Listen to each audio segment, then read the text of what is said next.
آپ صلی اللہ علیہ وسلم نے فرمایا جو مجھ پر ایک مرتبہ درود پڑھتا ہے تو اللہ تعالیٰ اس کے بدلے میں ایک بہت قامت والا فرشتہ پیدا کرتا ہے،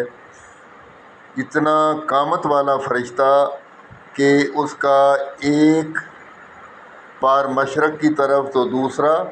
پھیلائے تو وہ مغرب کی طرف پہنچ جائے، پاؤں اگر زمین پر ہے تو سر آسمان سے جا لگے۔ اتنا بڑا فرشتہ اللہ تعالیٰ ایک مرتبہ درود پڑھنے کے بدلے میں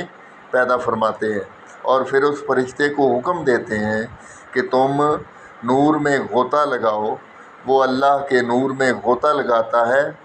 اور اس کے بعد فرشتے کو اللہ تعالیٰ حکم دیتا ہے کہ اپنے پروں کو پھڑپھڑاؤ۔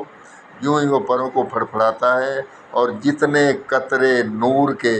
اس کے پروں سے گرتے ہیں، ہر ایک قطرے کے بدلے میں اللہ تعالیٰ ایک فرشتہ پیدا فرما دیتے ہیں، اور ان فرشتوں کو، ان سارے فرشتوں کو جو قطروں کے بدلے میں پیدا ہوئے،